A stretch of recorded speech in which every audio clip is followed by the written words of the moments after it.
RG Kar medical హాస్పిటల్‌లో జరిగిన ఘాతుకం గురించి మనం ప్రత్యేకంగా చెప్పాల్సిన అవసరం లేదు. ఎప్పుడో ఆగస్టు 9వ తారీఖు జరిగిన ఆ సంఘటన ఇప్పటికి కూడా తలుచుకుంటే ఒళ్ళంతా వణుకు పుట్టేస్తోంది. అయితే అప్పటినుంచి ఇప్పటి వరకు కేసు వాళ్ళ చేతుల నుంచి వీళ్ళ చేతులకి, వీళ్ళ చేతుల నుంచి వాళ్ళ చేతులకి వెళ్తోంది కానీ, అసలు హంతకుడు అక్కడే ఉన్నాడు. సీసీటీవీ ఫుటేజ్ అక్కడే ఉంది. దానికి సంబంధించిన అన్ని వివరాలు ఉన్నాయి. టెక్నాలజీ ఉంది. సిబిఐ ఉంది. అసలు ప్రభుత్వమే ఉంది. అయినప్పటికీ కూడా పాపం ఒక ఆడకూతురికి జరిగిన అన్యాయాన్ని ఎవ్వరూ బయట పెట్టట్లేదు. మానవ మృగాల్ని హాయిగా చక్కగా దాచిపెడుతున్నారు. ఇంతకన్నా దారుణమైన విషయం ఇంకొకటుంటుందా? ఎన్నో వందల మంది స్టూడెంట్స్ మాకు న్యాయం జరగాలి. ఆ చనిపోయిన ఆ మహాతల్లికి న్యాయం జరగాలి అని చెప్పేసి కోరుకుంటున్నా కూడా ఎవ్వరి మనసులో కరగటం లేదు. ఇక విషయంలోకొచ్చినట్టయితే ఈ గొప్పవాడు అంటే ఈ సంజయ్ రాయ్ ఎవరైతే ప్రధాన నిందితుడు ఉన్నాడో, ఇతను చాలా అంటే చాలా విచిత్రమైన సమాధానాలు చెప్పాడు. అని ఇప్పటికే మనం ఆ విషయాలన్నీ తెలుసుకున్నాం. అయితే తాజాగా అతని ఫోన్‌కి సంబంధించి కొన్ని వివరాలైతే బయటపడ్డాయి. అయితే అతని ఫోన్‌లో ఎంతోమంది అమ్మాయిల అర్ధనగ్న అలాగే నగ్న ఫోటోలు ఉన్నాయట. అయితే దానిలో కొన్ని నా ప్రియురాలివి అని కూడా చెప్పాడట. అయితే ఆ ప్రియురాలికి సంబంధించిన ఫోటోలు కొన్ని డిలీట్ కూడా అయిపోయాయట. అయితే ఆ నంబర్‌కి ఫోన్ చేసి కూడా అక్కడున్న పోలీసులు అడుగుతున్నారు.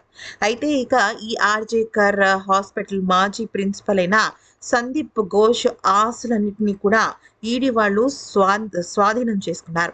మనీ లాండరింగ్ విషయం మీద ఆ వివరాలన్నీ కూడా తీగలాగితే డొంకంతా కదులుతోంది అన్నట్టుగానే వ్యవహరించారు.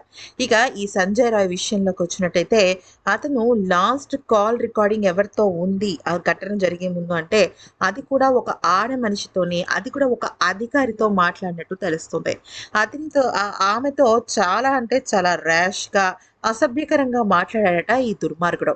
అయితే ఆ కాల్ రికార్డింగ్ కూడా సీబీఐ వాళ్ళు చాలా కీలకంగా పరిగణిస్తున్నారని సమాచారం. అయితే ఈ సమాచారం ఎలా వచ్చింది అంటే నిజానికి వీళ్ళకి ఈ పాలిగ్రాఫ్ పరీక్షలు చేసిన సంబంధించిన వివరాలన్నిటిని కూడా చాలా గోప్యంగా ఉంచారు. ఎందుకనంటే ఏ విషయం ఎప్పుడు బయటకెళ్తే ఏ రకమైన పరిస్థితులు ఎదురవుతాయో తెలీదు కాబట్టి. అయితే కొంతవరకు కొన్ని జాతీయ కథనాల ప్రకారం బయట వెలువడ్డ కొంత సమాచారాన్ని మనం అంతర్జాలం నుంచి తీసుకొని చెప్తున్న సంఘటనలు ఇవన్నమాట. అంతేకాకుండా ఇతను చెప్పే విషయం ఏంటి అంటే, నేనక్కడికి వెళ్ళాను. కానీ భయపడిపోయాను. వచ్చేసాను అని చెప్తున్నాడు. కానీ అతను లోపలికి వెళ్ళి తిరిగి మళ్ళీ బయటికి రావడం కేవలం 35 నిమిషాల్లోనే జరిగిపోయింది. అంటే ఇంత దారుణం. అసలు ఆ అమ్మాయి పరిస్థితి ఎలా ఉంది? లోపల ఎక్కడికక్కడ ముక్కలు విరిగిపోయాయి. ఎముకలు విరిగిపోయాయి. అసలు ఆమె ఒంటి మీద ఎన్ని గాయాలున్నాయో మనకే తెలీదు. అలాంటి ఒక పెద్ద ఘాతుకాన్ని ఈ బా ఈ దరిద్రుడు 35 నిమిషాల్లోనే చేసొచ్చేసాడా? లేకపోతే ఇంకా ఏదైనా జరిగిందా? లేకపోతే వీడు చెప్పినట్టుగా అక్కడ దారుణం జరిగిన తర్వాతే ఇతను వెళ్ళాడా అనేది తెలియటం లేదు. ఇంకొక ముఖ్యమైన విషయం ఏంటి అంటే, అతని బ్లూటూత్ ఆన్‌లో ఉంది. అంటే అతను ఎవరితోనో ఫోన్ మాట్లాడుతున్నాడని అర్థమవుతుంది. దానికి తోడు ఎవరైనా ఒక హాస్పిటల్‌కి గానీ, ఒక ఆఫీస్‌కి గానీ ఎక్కడికొచ్చినా మెయిన్ ద్వారం నుంచి వచ్చినప్పుడు ఫస్ట్ ఫ్లోర్‌కెళ్తారు. లేతే ఆ చుట్టుపక్కల ఉన్న దానికెళ్తారు. పర్టిక్యులర్‌గా 4వ ఫ్లోర్‌లో ఉన్న సెమినార్ హాల్‌కి అతను ఎందుకు వెళ్ళాడు? అంటే అతనికి ఆల్రెడీ ముందు ఇన్ఫర్మేషన్ ఉందనమాట. సెమినార్ హాల్‌కి వెళ్ళి గొళ్ళెం లేని తలుపు ఉందని గ్రహించి ఆ రకంగా ఎందుకు చేశాడు?